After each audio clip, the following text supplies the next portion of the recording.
Hemos estado estudiando el libro de Daniel y hemos aprendido que el capítulo 7 en particular es paralelo con el capítulo 2.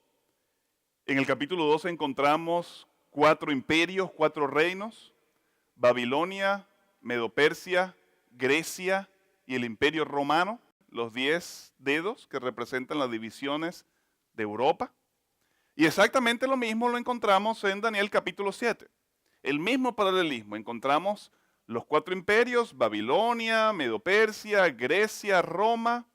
Encontramos las 10 divisiones de Europa, todos con diferentes simbolismos, pero es la misma visión, es el mismo mensaje. La diferencia de Daniel 2 y de Daniel 7, ¿cuál es? Ya lo estudiamos.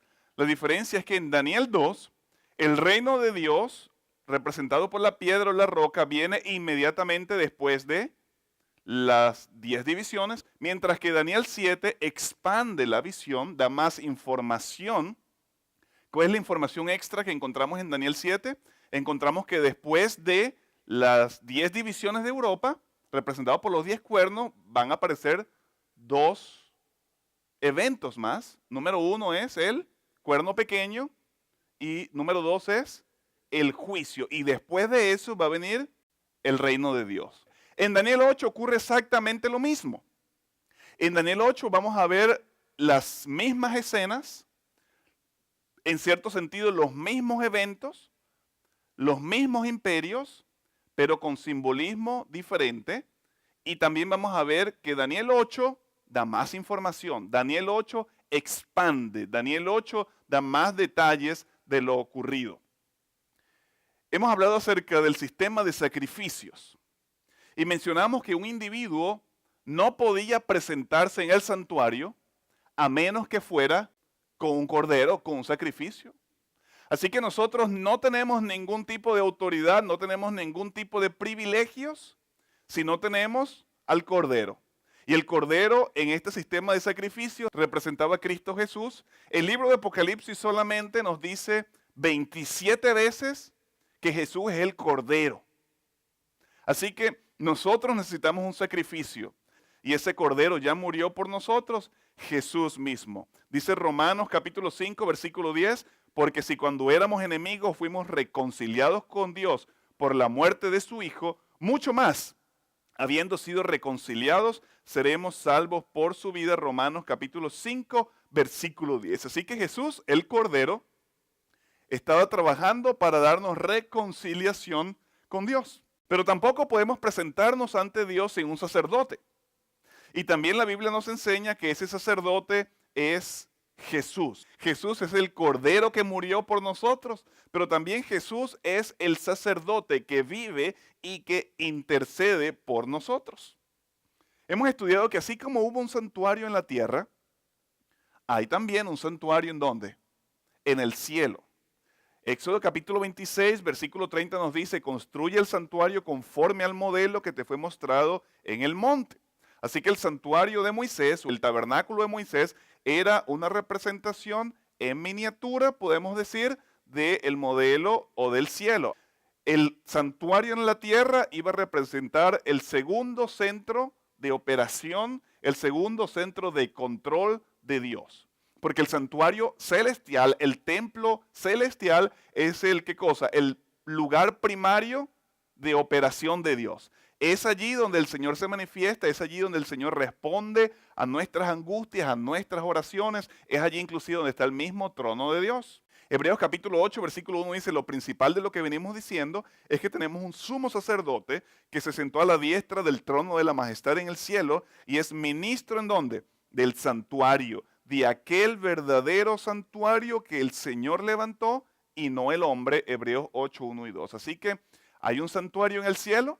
Jesús es nuestro sacerdote. Él es el que intercede por nosotros. Alabamos el nombre del Señor porque tenemos un cordero que murió por nosotros y también tenemos un sacerdote que vive para interceder, tal cual lo dice el apóstol San Pablo. Vamos entonces a abrir nuestras Biblias.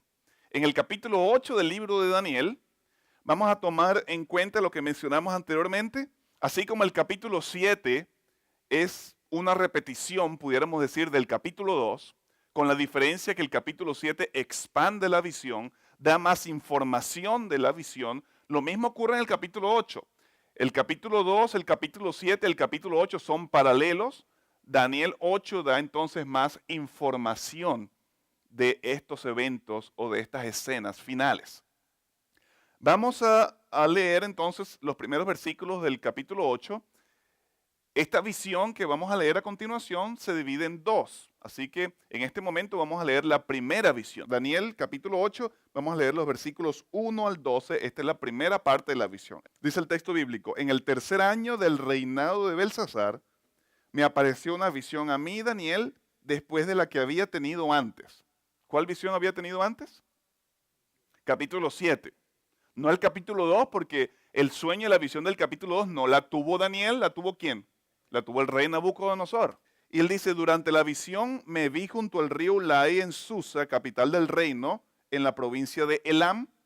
Alcé mis ojos y vi un carnero junto al río, tenía dos cuernos altos, uno era más alto que el otro, aunque el más alto había sido el último en despuntar. Vi que el carnero hería con los cuernos al oeste, el norte y al sur, y ninguna bestia podía parar ante él, ni había quien escapase de su poder. Actuaba según su voluntad y se engrandecía. Mientras yo pensaba, un macho cabrío vino del oeste, corría tan deprisa que ni tocaba la tierra. Este macho cabrío tenía un cuerno notable entre sus ojos. Vino hasta el carnero de dos cuernos que yo había visto junto al río y corrió contra él con todo el ardor de su fuerza. Vi que llegó junto al carnero, lo atacó furiosamente y quebró sus dos cuernos, y el carnero no tuvo fuerza para resistirlo. Después el macho cabrío derribó por tierra al carnero y lo pisoteó. Ni hubo quien librase el carnero de su poder, versículo 8, y el macho cabrío se engrandeció mucho, y cuando estaba en su mayor fuerza, aquel gran cuerno fue quebrado, y en su lugar salieron 4 cuernos prominentes hacia los 4 vientos del cielo. De uno de ellos salió un cuerno pequeño que creció mucho hacia el sur y hacia la tierra hermosa. Se engrandeció, versículo 10, hasta el ejército del cielo y echó por tierra parte del ejército y de las estrellas y las pisoteó.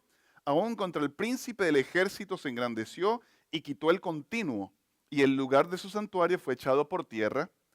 A causa de la prevaricación, el ejército y el continuo le fueron entregados. Escuchen esta frase: echó por tierra la verdad y prosperó en todo lo que hizo.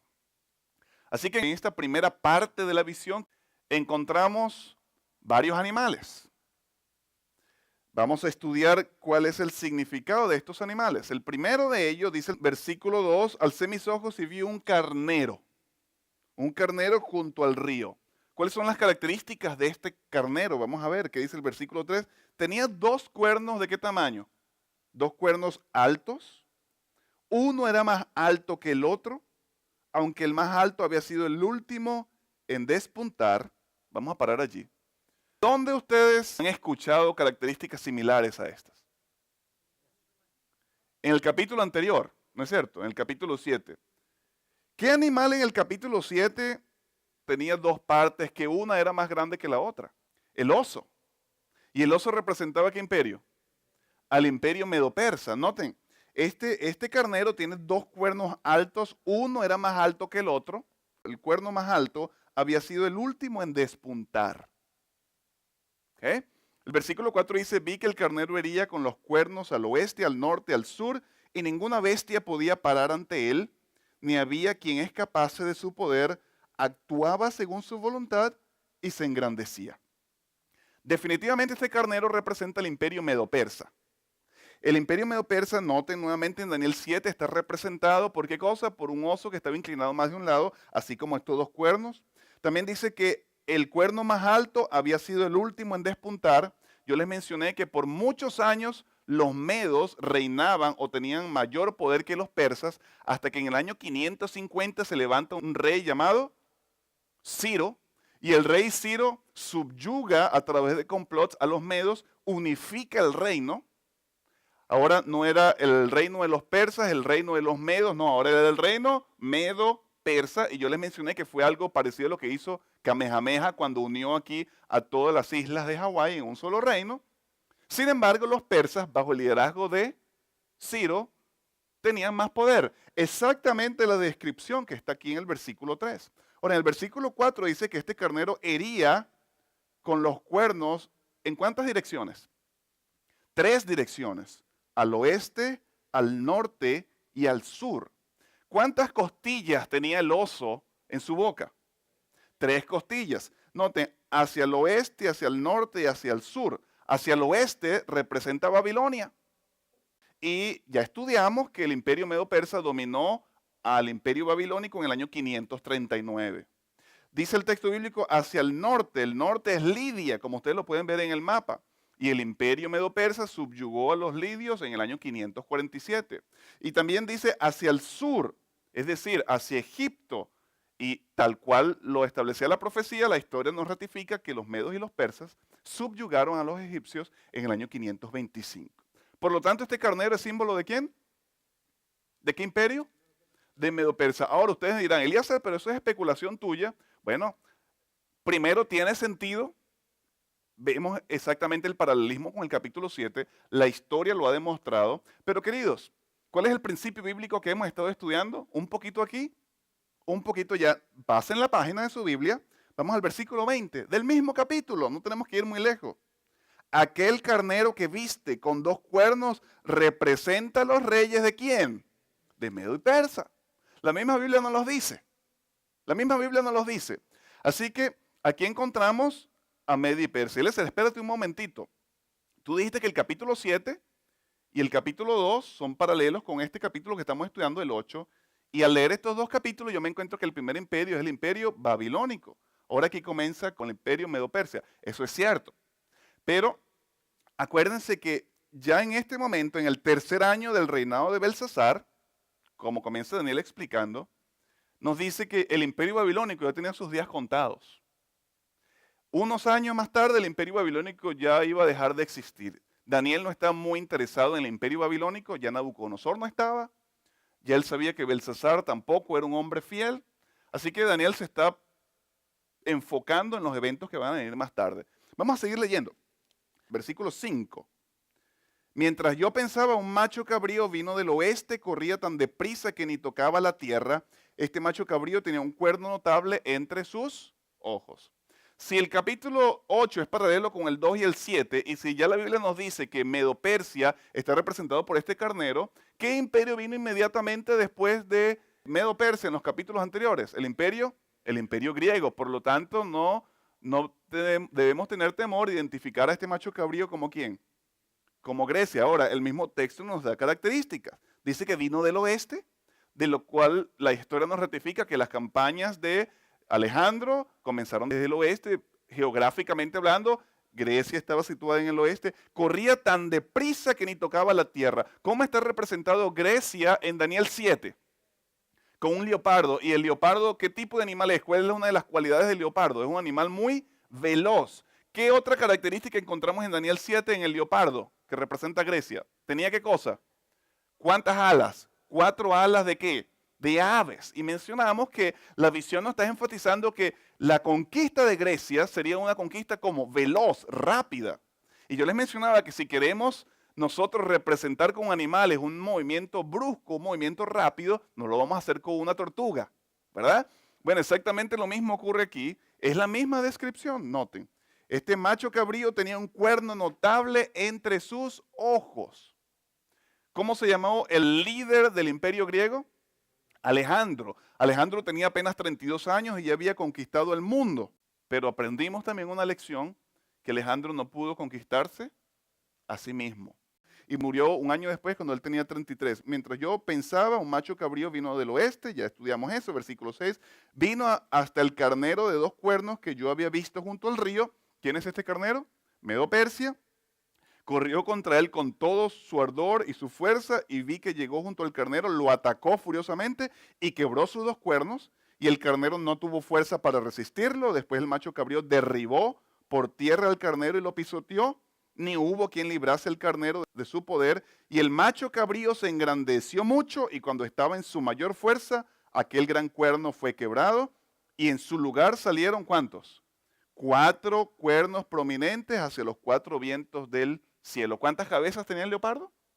4. Representa la división del imperio griego una vez que Alejandro muere, cuando tenía 33 años. En el momento de su mayor crecimiento, de su mayor esplendor, este cuerno fue quebrado, dice el texto bíblico, tal cual la historia nos lo ratifica en la vida de Alejandro el Grande o Alejandro Magno. El imperio griego se dividió en 4 divisiones, de acuerdo a sus 4 generales. ¿Recuerdan los nombres de los generales? Casandro, Lisímaco, Ptolomeo y Seleuco. Vamos a voltear nuestra página nuevamente, el versículo 21 nos dice, el macho cabrío es el rey de Grecia y el cuerno grande que tenía entre sus ojos es el primer rey, es decir, Alejandro. Los 4 cuernos que sucedieron al que se quebró representan 4 reinos que saldrán de esa nación, pero ¿tendrán tanto poder como Grecia, dice el texto bíblico? No, no tendrán mucho poder. ¿Recuerdan? Casandro tomó el territorio que estaba en Macedonia, que estaba en Grecia. El otro caballero Lisímaco tomó el territorio de Asia Menor. Ptolomeo tomó Arabia. Ptolomeo también tomó Palestina.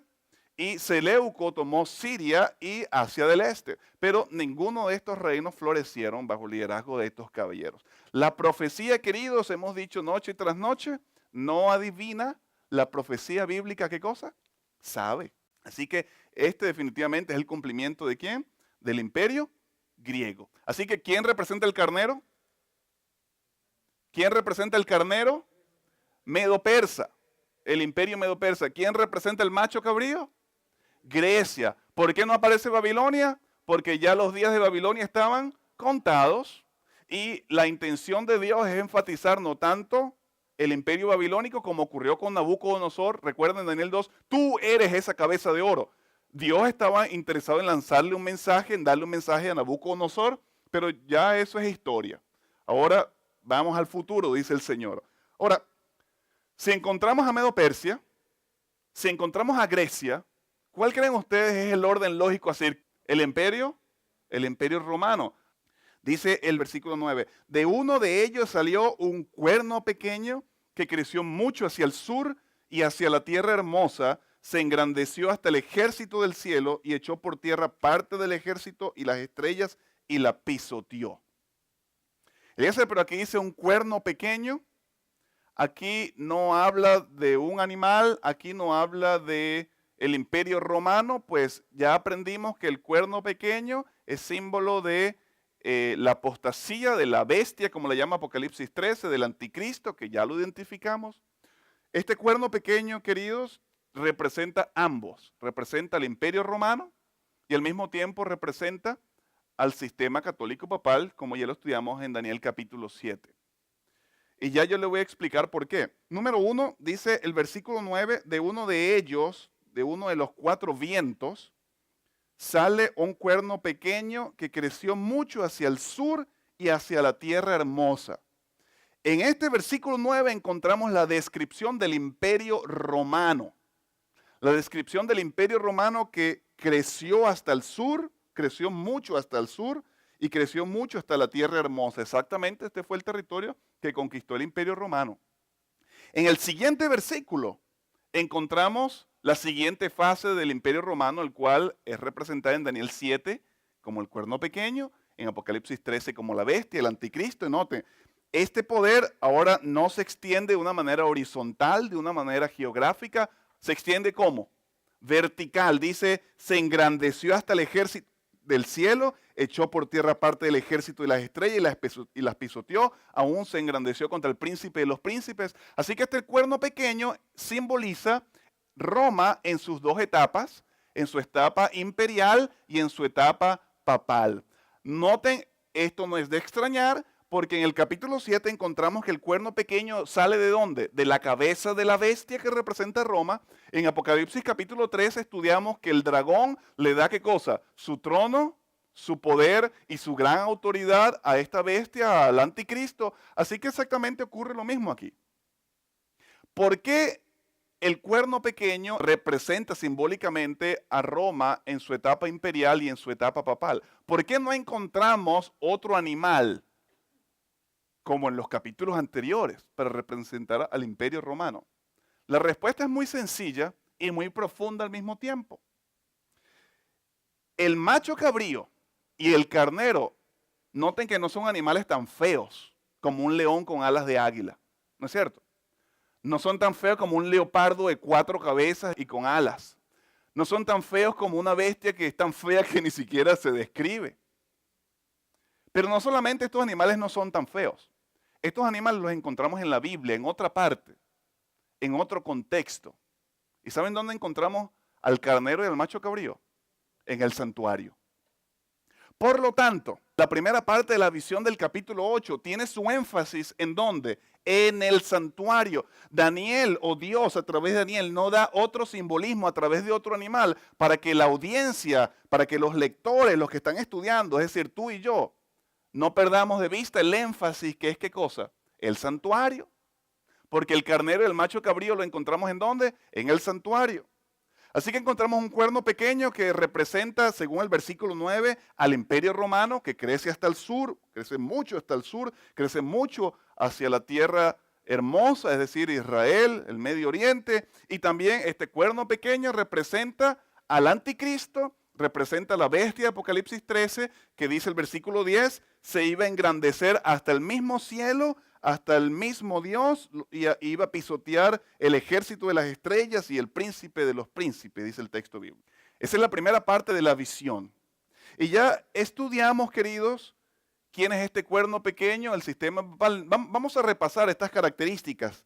Se engrandece hasta el ejército del cielo, echa por tierra parte del ejército y las estrellas, las pisotea, aún contra el príncipe del ejército. ¿Quién es el príncipe del ejército? Cristo Jesús. Se engrandece, quita el continuo o quitó el continuo, ya voy a explicar qué es eso. El lugar de su santuario fue echado por tierra. Versículo 12, a causa de la prevaricación, el ejército y el continuo le fueron entregados, echa por tierra la verdad, prosperó en todo lo que hacía, dice el versículo 24, y su poder se fortalecerá, pero no con su propia fuerza. Ya estudiamos que este poder prosperó no por su propia fuerza. Recuerden cuál es la fuerza original de este poder, la fuerza religiosa. ¿Cuándo prosperó este poder? Cuando se le dio otra fuerza. ¿Cuál era esta otra fuerza? El poder civil, ya lo estudiamos. Causará grandes destrucciones, prosperará, destruirá a los fuertes y al pueblo de los santos. Con su sagacidad hará prosperar el engaño en su mano, se considerará superior y por sorpresa destruirá a muchos. ¿Cómo? Por sorpresa. Y noten también que dice su engaño, como dice, por su sagacidad hará prosperar el engaño en su mano. ¿Quién es el padre de toda mentira? Juan capítulo 8, versículo 44, vosotros sois de vuestro padre el diablo, él es engañador. ¿Desde cuándo? Desde el principio, él es el padre de toda mentira. Satanás obra a través de ¿qué? A través de este poder, con engaños, con mentiras. La mayoría de esos son engaños sutiles, utilizando inclusive la misma Biblia. Por eso, queridos, estamos teniendo este seminario. Por eso estamos aquí en esta hora, porque no queremos ser engañados. Continúa diciendo el texto bíblico, se considerará superior y por sorpresa destruirá a muchos, se levantará contra el príncipe de los príncipes, pero sin mano humana será quebrantado. Así que este poder, ya lo hemos estudiado, representa al poder romano, católico, papal, que tuvo su supremacía por 1260 años, desde el año 538 hasta el año 1798, cuando recibe, según Apocalipsis 13, la herida mortal. Pero la Biblia hace énfasis en este poder porque dice la profecía que en estos últimos días, ¿qué va a ocurrir? Este poder va a levantarse otra vez, la herida mortal va a ser sanada. El mismo apóstol Pablo en sus días profetiza en relación a este poder cuando dice en 2 Tesalonicenses 2, 3, 4, nadie os engañe en ninguna manera, porque ese día no vendrá sin que antes venga la apostasía y se manifieste el hombre de pecado, el hijo de perdición, que se opondrá y exaltará contra todo lo que se llama Dios o que se adora hasta sentarse en el templo de Dios como Dios, haciéndose pasar por Dios. El apóstol Pablo dice que este poder sería un poder apóstata que profanaría el templo de Dios, se sentaría en el trono de Dios. ¿Qué tiene de especial el templo de Dios en el cielo? ¿Qué tiene de especial el trono de Dios? Ese es su centro de, ¿qué dijimos? De operación, de control. Y por si fuera poco, dice el pasaje que ya leímos, se haría pasar ¿por quién? Sería pasar por Dios. Esa es la primera parte de la visión. Noten, el conflicto se intensifica en Daniel 8. El conflicto va más profundo, hay más características. Así que ya identificamos el orden de los capítulos 2 y los capítulos 7, con la excepción de Babilonia, que no brilla acá porque ya iba a dejar de existir. El carnero representando a Medo-Persia, el macho cabrío representa a Grecia, el cuerno pequeño representa a Roma imperial y también representa, ¿qué cosa? La Roma papal. Esa es la primera parte de la visión. Ahora noten la segunda parte de la visión. Capítulo 8, versículos 13 en adelante. Después de toda esta descripción, en particular del cuerno pequeño que representa el sistema papal, noten lo que dice el versículo 13. Entonces oía un santo que hablaba y otro santo le preguntó, ¿hasta cuándo durará la visión del continuo, de la prevaricación asoladora y del pisoteo del santuario? Estos dos personajes son ángeles. Y están teniendo una conversación y la conversación tiene una connotación de tristeza, una connotación negativa. ¿Hasta cuándo este cuerno pequeño? ¿Hasta cuándo este poder? ¿Hasta cuándo la visión del continuo? ¿Hasta cuándo la prevaricación? ¿Hasta cuándo el pisoteo del santuario? Y le responde el otro, hasta 2300 días. Algunas versiones dicen hasta 2300 tardes y mañanas. Entonces el santuario será purificado. Aquí encontramos, queridos, tres elementos. Encontramos un elemento de tiempo. ¿Cuánto? 2300 días. Encontramos un lugar. ¿Cuál es ese lugar? Hasta 2300 días. ¿Qué cosa? El santuario. Y también encontramos un evento. ¿Cuál es el evento? Hasta 2300 días el santuario será purificado. Tiempo, lugar y evento. ¿Cuál es el tiempo? 2300 días. Aunque ustedes no lo crean, hay personas que dicen que estos 2300 días son días literales. Y 2300 días en el calendario judío son un poquitito más de 6 años. Y yo te voy a comprobar en este momento de una manera muy sencilla que no pueden ser años literales, que no pueden ser 6 años. ¿Sabes por qué? Porque el mismo pasaje nos dice que esta visión es para el fin. Vamos a leerlos. Daniel capítulo 8, versículos 17. Daniel 8, versículo 17 dice, entonces se acercó a mí y con su venida me asombré y caí sobre mi rostro. Está hablando aquí Daniel de Gabriel, que vino a explicarle la visión. La siguiente parte del 17, pero él me dijo, hijo de Adán, entiende que la visión es para el tiempo de ¿cuándo? Del fin. Y sigue diciendo el versículo 19, y dijo, voy a explicarte lo que ha de venir ¿cuándo? Cuando caiga Medo-Persia. Ya se lo habían explicado, cuando cayera Medo-Persia, ¿quién iba a venir? Grecia. Eso era fácil. Yo te voy a explicar lo que va a ocurrir al fin, porque se cumplirá la visión ¿cuándo?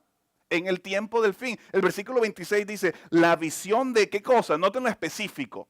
¿La visión de qué cosa? De las tardes y mañanas, la visión de los días. ¿Cuáles días? Los 2300 que ya viste, que te fue dada, es verdadera. Es decir, presta atención a ella.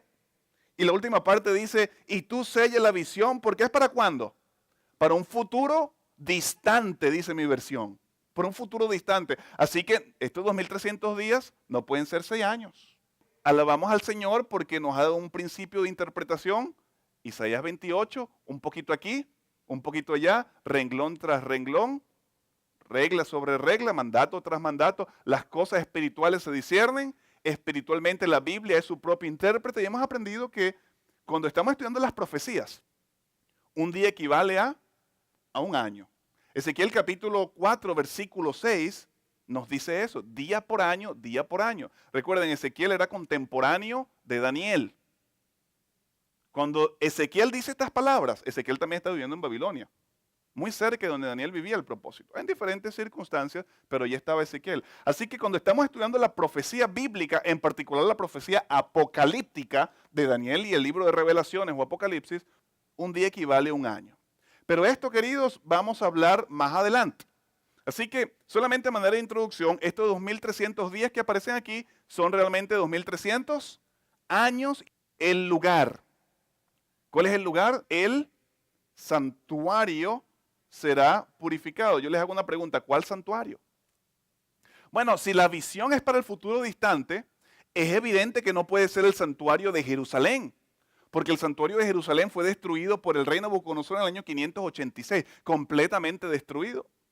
Así que ya hemos estudiado que hay dos santuarios, el santuario terrenal y el santuario celestial.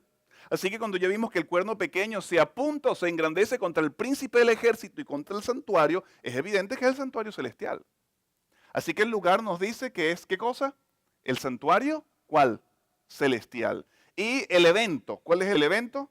El evento es la purificación del santuario. Rápidamente, ¿qué representa esta purificación del santuario? Bueno, ya hemos estudiado el simbolismo o hemos estudiado la representación del sistema de sacrificios. ¿Recuerdan? Una persona pecaba, traía ¿qué cosa? Al santuario terrenal un cordero. ¿Quién degollaba a este corderito que era limpio, que era inocente? ¿Quién lo degollaba? ¿El sacerdote? No, el mismo personaje que lo trajo.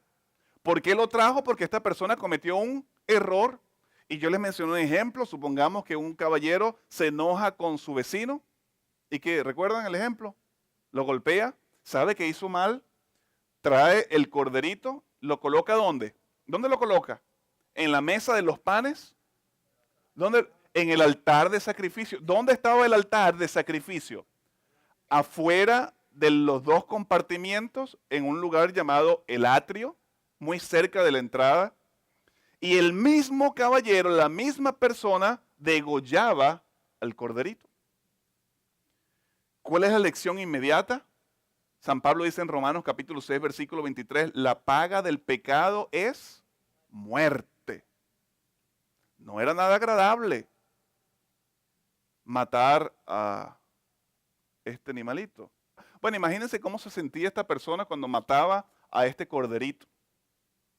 Ahora, no solamente allí paraba el sacrificio. Dice que el sacerdote, ahora sí entraba el sacerdote en la escena. El sacerdote tomaba parte de esa sangre, iba al santuario, al lugar santo, frente al lugar santísimo donde estaba el arca de pacto y rociaba sangre allí y salía. ¿Cómo salía el pecador después de haber ocurrido todo esto? Salía perdonado. Noten lo que dice Levíticos 17:11. Porque es la sangre la que hace, ¿qué cosa? Expiación por la persona. Pablo dice más tarde, sin sangre no hay perdón de pecados. Así que era menester que el corderito vertiera su sangre porque sin sangre, ¿qué cosa? No hay expiación, no hay perdón, no hay redención. Y ese corderito y esa sangre representaban últimamente ¿a quién? A Jesús, ¿sí o no? Pero dijimos que algo más ocurría. El pecador se iba perdonado, es cierto, pero algo más ocurría. Una vez que se derramaba la sangre del corderito, ¿qué hacía el sacerdote? Dijimos. Tomaba esa sangre y entraba al santuario y la asperjaba. Escúcheme bien. Esta es clave para entender lo que vamos a seguir estudiando, para entender el capítulo 9 de Daniel. El sacrificio constaba de dos cosas. El hombre degollando el corderito y del sacerdote entrando al santuario y asperjar esa misma sangre que había derramado por el hombre. ¿Me están siguiendo, sí o no? Aunque el hombre salía libre y salía perdonado de ese lugar, en cierto sentido quedaba un registro de su pecado allá adentro, a través de esa sangre. ¿Sí o no? En cierto sentido quedaba un recordatorio. Ya él se había ido perdonado. Ya, como dicen en Venezuela, borrón y cuenta nueva. Él se había ido perdonado, pero algo quedaba allá adentro que en cierto sentido era un registro de qué cosa. De ese error de enojarse y golpear a su vecino. Eso ocurría diariamente. Pero una vez al año, no el sacerdote. ¿Quién? El sumo sacerdote entraba al santuario para purificarlo. ¿Pero qué parte del santuario entraba? Al lugar santísimo. ¿Qué estaba en el lugar santísimo? El arca del pacto entre querubines. ¿Qué representaba eso? La misma presencia de Dios. Así que una sola vez al año, el sumo sacerdote entraba al lugar santísimo donde estaba el arca del pacto también asperjaba un poco de sangre, pero hacía algo más. Este sumo sacerdote, una vez al año, representaría ahora no a Cristo, no a Cristo. En el sacrificio diario representaba a Cristo que intercedía, pero ahora en esta ocasión, este sumo sacerdote iba a representar al pueblo, al pueblo. Y una vez que entraba al lugar santísimo y que asperjaba sangre, el sumo sacerdote decía algo más. Tomaba un macho cabrío, ¿y saben lo que hacía? Ponía sus manos sobre este macho cabrío y de una manera simbólica, transfería los pecados ¿de quién? De todo el pueblo hacia este animalito. De una manera simbólica transfería toda la sangre, todo el registro, todo ese residuo que quedaba diariamente a través de un año, ¿recuerdan? Simbólicamente, incluyendo sus mismos pecados.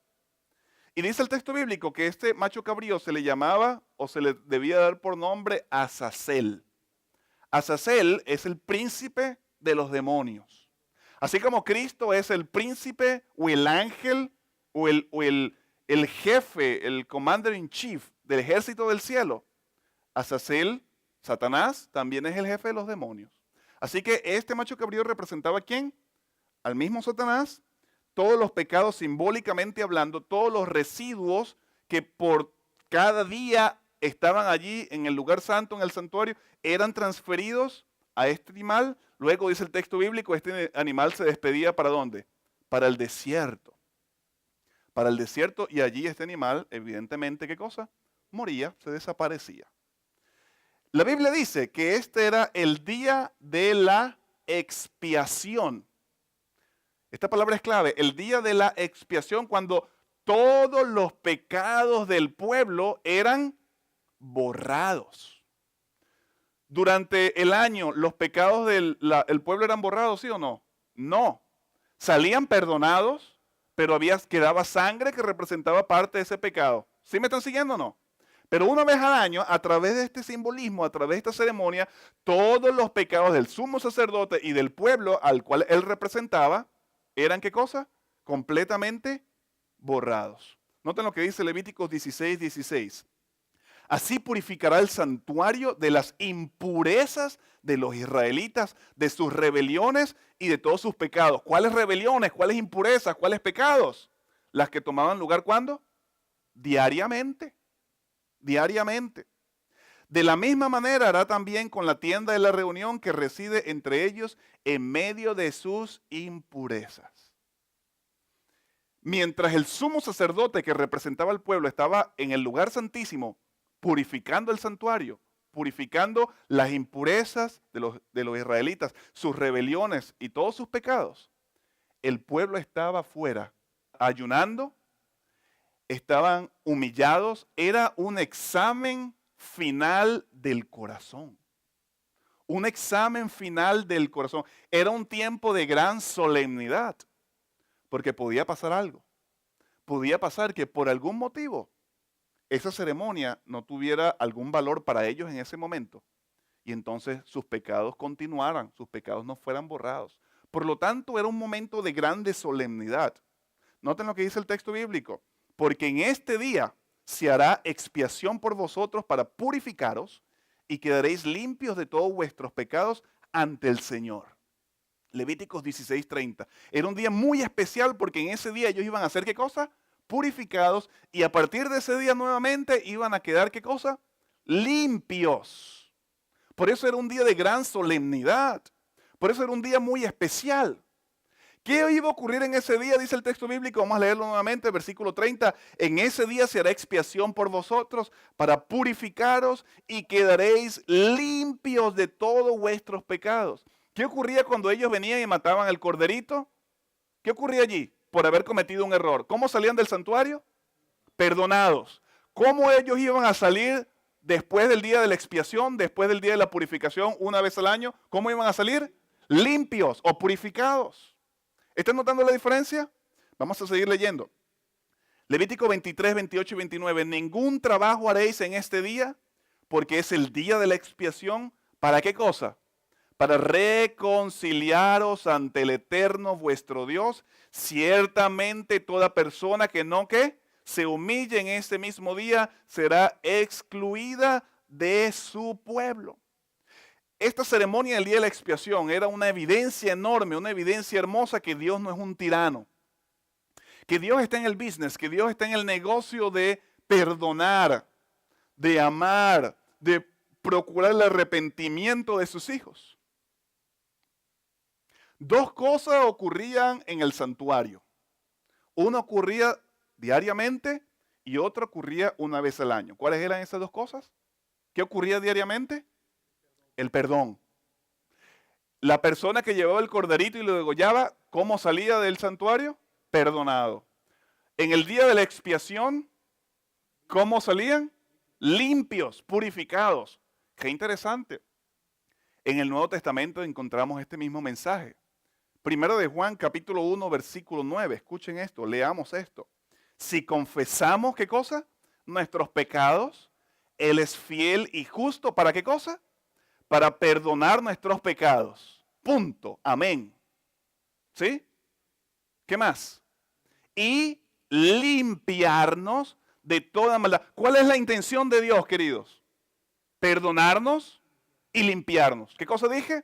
Perdonarnos y limpiarnos. Queridos, Dios te acepta como tú eres. Y estoy predicando en esta hora para una persona que es viciosa del sexo, para una persona que está enredada con el alcohol, con las drogas. Dios te acepta como tú eres. Dios te acepta como tú estás. Y la buena noticia es que podemos venir ante Jesús. Él es el Cordero.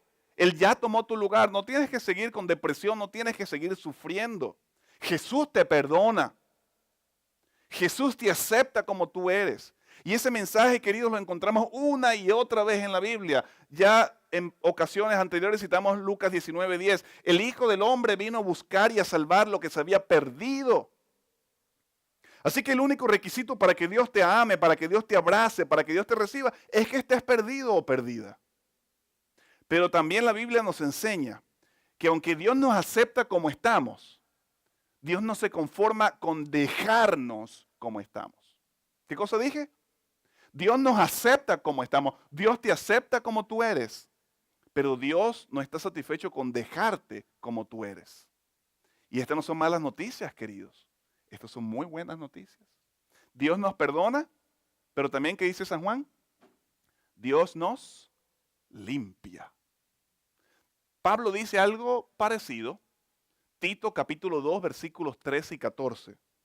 Mientras aguardamos la bendita esperanza, la gloriosa aparición de nuestro gran Dios y Salvador Jesucristo. Noten lo que ocurre mientras esperamos la venida de Jesús. Él sigue diciendo, quien se dio a sí mismo por nosotros para redimirnos de toda iniquidad. ¿Qué significa redención? Redimirnos. ¿Qué significa? Perdonarnos. Jesús nos redimió al Él tomar el lugar que yo merecía. De esa manera Él me redimió. Yo merecía morir, pero Él fue quien murió por mí. Así que mientras esperamos la manifestación del Señor Jesucristo, Él mismo se dio a sí mismo por nosotros para redimirnos de toda iniquidad. ¿Y para qué más? Y purificar para sí un pueblo propio, celosos de buenas obras. ¿Qué quiere hacer Dios contigo y conmigo? Perdonarnos y purificarnos. Perdonarnos y limpiarnos. Uno de mis profesores, el doctor Roy Gein, dijo algo parecido o expresó estos textos en estas palabras. Las ceremonias del día de la expiación resultaba en la purificación de las personas que ya habían sido perdonadas, en su libro Altar Call. La purificación el día de la expiación entonces era para todo el mundo. ¿El día de la expiación era para todo el mundo? No, era para ¿quiénes? Para aquellos que durante el año habían venido y habían puesto y ellos habían matado el corderito y el registro de esa acción negativa había quedado en el santuario a través de la sangre que el sacerdote había asperjado o rociado. Por lo tanto, la purificación se daba para aquellas personas que se iban perdonadas. Recuerda, durante el año ellos se iban perdonados, aunque quedaba un registro, quedaba un residuo de sus pecados o de su error allí en el santuario. Dice Pablo en 2 Corintios 5:19, porque Dios estaba en Cristo reconciliando consigo al mundo, no atribuyendo a los hombres sus pecados. ¿Qué cosa quiere hacer Dios a través de Cristo? Reconciliándonos con Dios y quitándole el poder al pecado, no atribuyéndole al hombre, ¿qué cosa? Su pecado. Ya mencionamos, queridos, que existe un santuario en el cielo. Y esta purificación ocurre en el cielo. Jesús muere, Jesús resucita y Jesús asciende al trono. ¿Qué tiene de especial el trono? Ya lo estudiamos, el trono de Dios está ¿en dónde? En el santuario. ¿Y qué tiene de especial ese santuario? Es el centro de ¿qué cosa? De operación y de control del universo, en particular del planeta Tierra. ¿Por qué en particular del planeta Tierra? Porque es en el planeta Tierra en que se está llevando a cabo ¿qué cosa? La gran controversia o el gran conflicto de los siglos entre el bien y el mal, entre Cristo y Satanás. Así que es en el cielo donde Jesús asciende y Jesús está intercediendo por sus hijos, perdonando el pecado de sus hijos y debido a su sacrificio, los hijos y las hijas de Dios que han confesado sus pecados quedan completamente, ¿qué cosa? Perdonados. Oh, queridos, pero ahí no queda el asunto. La enseñanza del Antiguo Testamento es que Dios nos quiere perdonar, pero también Dios quiere ¿qué? Purificarnos. También Dios quiere limpiarnos y ya lo vimos. Ya lo vimos unos minutos atrás cuando citamos Juan y Tito. Simbólicamente, después de los 2300 años, ¿qué ocurriría? El santuario celestial sería purificado. Y la pregunta millonaria es, ¿en qué consiste esta purificación? El santuario celestial. Escúcheme bien, en Daniel capítulo 3, Satanás desafía y ataca la autoridad de Dios. ¿Por qué? Porque en el capítulo 2, Dios le dice a Nabucodonosor a través de Daniel, ¿qué dice? Dice el texto, hablando de la imagen, tú eres, ¿qué cosa? Tú eres la cabeza de oro. Tú, Nabucodonosor, eres la cabeza de oro. ¿Y qué hace Nabucodonosor? Que en este contexto, en el capítulo 3, es símbolo de Satanás. ¿Qué hace? En el capítulo 3, hace la estatua de que nada más con la cabeza de oro.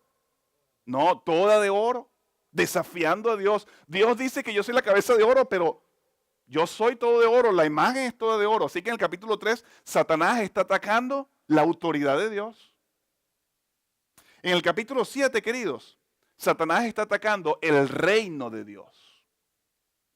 Porque dice que atacó a los santos, que eventualmente heredarían el reino de Dios. En el capítulo 8, el capítulo que comenzamos a estudiar hoy, Satanás está atacando la verdad de Dios. Vamos al capítulo 8 rápidamente. Versículo 12, a causa de la prevaricación, el ejército y el continuo le fueron entregados, echó por tierra la verdad y prosperó. Así que en Daniel 8, Satanás a través del cuerno pequeño ataca la verdad de Dios. La purificación del santuario en el cielo después de los 2300 años tiene dos explicaciones o tiene dos significados. La primera tiene relación con el cuerno pequeño que atacaría directamente el santuario de Dios. El cuerno pequeño, noten, ya leímos los textos de Daniel 8, ataca directamente el santuario de Dios. Ya estudiamos algunas características de este cuerno pequeño. Dice que tiene ojos de hombre, es decir, sabiduría, entendimiento de hombre por encima de la palabra de Dios. Autoridad humana por encima de la autoridad divina. Dice que perseguiría a los santos. Dice que tendría supremacía por 1260 años. Dice también el versículo, ya lo leímos varias veces, que destruiría el continuo. ¿Qué es el continuo? Vamos a leerlo. Versículo 12. A causa de la prevaricación, el ejército y el continuo le fueron entregados. Por allí, por el versículo 13, los personajes preguntan, ¿hasta cuándo durará la visión del continuo? Es decir, el cuerno pequeño atacaría el continuo. ¿Qué quiere decir eso? El continuo es una frase que se utilizaba en el santuario o parte de este sistema de sacrificio. Diariamente se tenía que sacrificar un corderito en las horas de la mañana y en las horas de la tarde, alrededor de las 3 de la tarde. Eso se conocía como el continuo. Al propósito, ¿a qué hora murió Jesús? La Biblia dice que era la hora nona, es decir, las 3 de la tarde. Jesús murió exactamente en la misma hora del sacrificio vespertino. Las cosas no ocurren en la Biblia, queridos, por casualidad. Todo está específico, todo está controlado en el tiempo y en la mente de Dios. Bueno, este cuerno pequeño pisotaría el continuo. ¿Qué quiere decir eso? En cierto sentido, atacaría directamente el sacrificio de Jesús. Hay una enseñanza que no está en la Biblia que se llama la transustanciación. ¿Saben qué es eso? ¿Han escuchado esa frase? Transustanciación. El sacerdote católico romano, semanalmente, toma lo que se llama la hostia y dice unas palabras en latín. Y la enseñanza es que el sacerdote, al decir estas palabras en latín, convierte esa hostia en el cuerpo, escúcheme bien lo que voy a decir, investiguen lo que voy a decir a ver si es cierto o no, en el cuerpo literal de Jesús. Muchas comunidades cristianas participan de lo que se llama la cena del Señor, o la comunión o la santa cena. Tomamos pan y tomamos vino. Y lo hacemos de una manera simbólica. Ese pan representa a Jesús, quien dijo, yo soy el pan de vida, que murió por nosotros. El vino representa simbólicamente la sangre que Jesús vertió por nosotros. Todo eso es de una manera simbólica. Hacer esto en memoria de mí, ¿hasta cuándo? La muerte mía o la muerte del Señor anunciáis, dice San Pablo en 1 Corintios 11, hasta que Jesús venga. De una manera simbólica, pero el sacerdote tiene el poder de convertir esa hostia en el cuerpo literal de Jesús. Es decir, semanalmente se está repitiendo el sacrificio de Jesús. Y la Biblia dice que el sacrificio de Jesús se hizo una sola vez por todas. Esto es lo que representa el cumplimiento del continuo. Este poder pretendía perdonar pecados. ¿De dónde Dios perdona los pecados? De su santuario, de su centro de operación. Todas estas enseñanzas basadas en tradición y en concilio de parte del cuerno pequeño estaban echando por tierra, estaban pisoteando, ¿qué cosa? El santuario de Dios. Porque todas estas enseñanzas tienen que ver con el santuario de Dios. Daniel 7:25 dice que este poder, ya lo estudiamos, trataría de cambiar los tiempos y la ley, los 10 mandamientos. ¿Dónde estaban los 10 mandamientos? Estaban en el arca del pacto, ¿recuerdan? ¿Y dónde estaba el arca del pacto? En el lugar santísimo. Por lo tanto, este poder cambiaría la verdad de Dios por la tradición, cambiaría la ley de Dios por lo establecido por el hombre, cambiaría la gracia absoluta de Dios, completa de Dios, el regalo libre de Dios, por las penitencias, por las obras. Este poder sustituiría el sacrificio de Jesús una sola vez y por siempre por un sistema repetitivo de sacrificios de Jesús. Y este poder, queridos, eclipsaría el ministerio de Jesús como sumo sacerdote a través de un sacerdocio humano. Cuando Pablo nos recuerda en 1 Timoteo 2:5, hay un solo Dios, un solo mediador entre Dios y los hombres, Jesucristo. Jesucristo el hombre. Y Hebreos capítulo 7:25 nos dice, por eso también puede salvar por completo a los que por medio de él se acercan a Dios, puesto que vive para siempre para interceder por ellos. Así que este poder echaría por tierra la verdad, en particular la que tiene que ver con el santuario. El texto bíblico nos dice que después de 2300 años, el santuario sería purificado. ¿Qué representa entonces esta purificación en este contexto? Escuchen bien. La purificación del santuario revela que las verdades bíblicas antes mencionadas, ¿cuáles verdades bíblicas antes mencionadas? El cambio de la ley, la intercesión del hombre en lugar que la de Dios, el pisoteo del santuario de Dios donde es su centro de control y de operación, que el hombre puede perdonar pecados, que el hombre puede ser Dios en la tierra. Todas estas enseñanzas tienen que ver con la purificación. Por lo tanto, la purificación del santuario revela que las verdades bíblicas antes mencionadas y otras que el cuerno pequeño echó por tierra y muchos hoy día olvidaron o ignoran, serían restauradas antes de la venida de Jesús. Yo les dije hace unos minutos atrás que la purificación del santuario tenía dos significados. Este es uno de ellos. La purificación del santuario representa que las verdades olvidadas o pisoteadas por el cuerno pequeño antes de la venida de Jesús serían nuevamente, ¿qué cosa? Serían nuevamente restauradas. Pero también la purificación del santuario tiene que ver con el juicio de Dios. Veamos rápidamente el paralelismo entre Daniel 7 y Daniel 8. Después del cuerno pequeño que representa al sistema papal, en Daniel 7 viene ¿qué cosa? El juicio de Dios en el cielo. ¿Recuerdan? El anciano se sentó, los libros fueron abiertos. En Daniel 8, después del cuerno pequeño que representa Roma papal, viene la purificación de ¿qué cosa? La purificación del santuario. ¿Sí o no?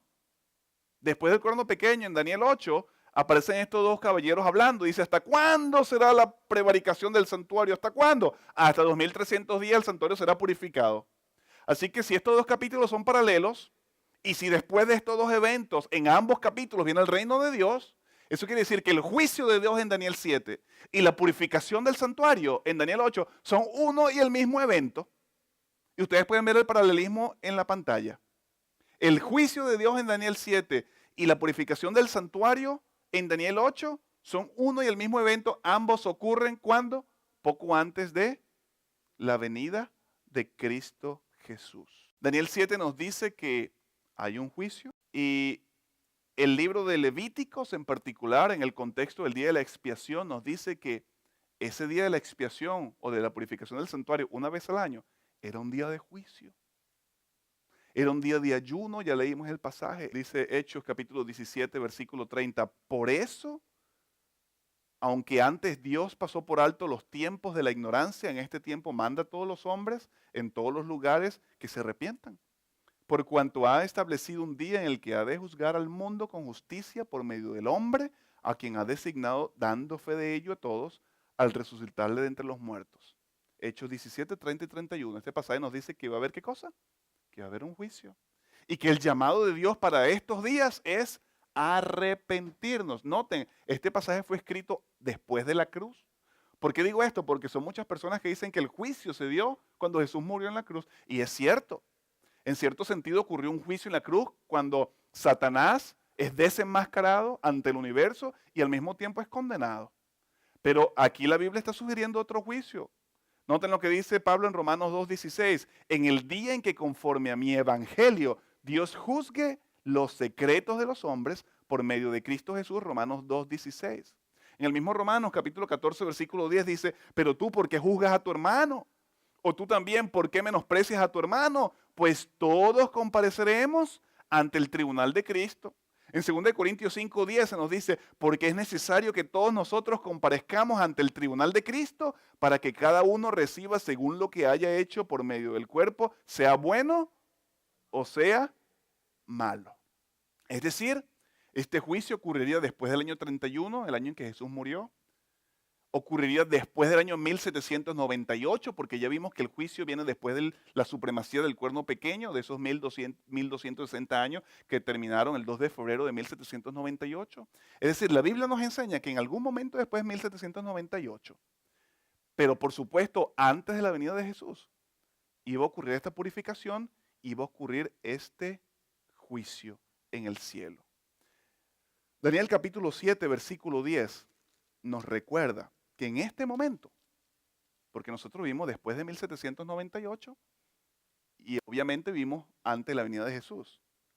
Eso quiere decir que en este momento tú y yo estamos en la corte del universo. Dice Daniel 7:10, un río de fuego salía delante de él, millares de millares le servían, millones de millones asistían ante él, el tribunal se sentó en juicio y los libros fueron abiertos. Ahora mismo hay un tribunal en sesión. Dios ante el universo está purificándonos. ¿Qué quiere decir eso? Dios en la corte milenaria, en la corte del universo, está restaurando las verdades perdidas. Y también Dios está en el proceso de purificarnos y limpiarnos. ¿A quién se le da la purificación? ¿A todo el mundo? ¿A quiénes? A los que han sido perdonados. Así que Dios en el santuario celestial, después de 1798, comienza otra fase. Comienza el día de la expiación de una manera simbólica, es decir, Dios a través de Jesús está trabajando para no solamente perdonar los pecados, sino para quitarle el poder completo del pecado en nuestras vidas y para limpiarnos. Queridos, hay una corte que en este momento está en sesión y tiene mucho más poder, tiene mucho más implicación que la corte terrenal. Deberíamos vivir hoy día con gran solemnidad. No tenemos que temblar, porque si nosotros estamos confiados en Jesús, si entendemos quién es Jesús, hemos aprendido que Jesús, el protagonista, es nuestro, ¿qué cosa? Es nuestro abogado. Ya lo leímos, 1 Juan capítulo 2, versículo 1. También Jesús es nuestro ¿qué? Es nuestro juez, el juez ejecutor. Juan capítulo 5, versículo 22 lo dice. Jesús es nuestro mediador o sacerdote, como dijeron ustedes, 1 Timoteo capítulo 2, versículo 5. Es decir, todo el escenario, toda esta corte está a nuestro favor. El abogado es tu papá y al mismo tiempo el abogado es tu hermano mayor. El juez es tu papá y al mismo tiempo es tu hermano mayor. El abogado es tu hermano mayor. Hay otro abogado que está a tu favor. Pablo lo llama en el original griego el Paracletos, otro abogado, otro defensor, el Espíritu Santo. El jurado, que son los observadores celestiales, estos millares y millares de ángeles, están a tu favor. Así que tenemos el juez, tenemos los abogados defensores, tenemos el jurado a nuestro favor y el antagonista. Todo el mundo sabe que es mentiroso. Es cierto, es acusador, pero es mentiroso y está vencido por la sangre del protagonista. Así que para los verdaderos cristianos, y la sesión anterior estudiamos lo que representa ser un verdadero cristiano, aquellos que tienen una relación con Cristo, aquellos que hacen su voluntad y aquellos que son hacedores y no oidores. El juicio no hay ningún problema. El juicio es un momento tranquilo porque gente de confianza, gente que yo amo y que ellos me aman, están aquí alrededor mío. No hay por qué temer. Pero para los profesos cristianos, para aquellos que realmente están por conveniencia o mencionan el nombre de Jesús, pero realmente no tienen una relación con Él, no son hacedores de la palabra, mucho menos en la voluntad de Dios, esos son los que tiemblan. Porque yo he estado en la corte un par de veces. Yo he estado en la corte para apoyar a gente, amigos que han estado en problemas. Y yo cuando ese es el caso, yo estoy tranquilo. A veces hasta estoy leyendo un libro. Estoy feliz porque no tiene nada que ver conmigo. Pero también he ido cuando yo he cometido una infracción y ahí el asunto cambia. Es decir, cuando yo he sido perdonado y purificado por el Señor y yo tengo una amistad real y genuina con Jesús, no tengo nada que temer al juicio. Todo el mundo, todo el escenario está a mi favor. Pero cuando soy un profeso cristiano, ahí el escenario cambia. La escena del juicio en Daniel 7 es paralela a la purificación del santuario en Daniel capítulo 8. La profecía bíblica nos dice, queridos, que antes de la venida de Jesús en gloria, a través de la purificación del santuario, este simbolismo, número 1, las verdades pisoteadas y echadas por tierra por el cuerno pequeño serían otra vez restituidas. Y número 2, comenzaría este juicio. En nuestra próxima sesión vamos a estudiar cuándo comenzó y las implicaciones de este juicio.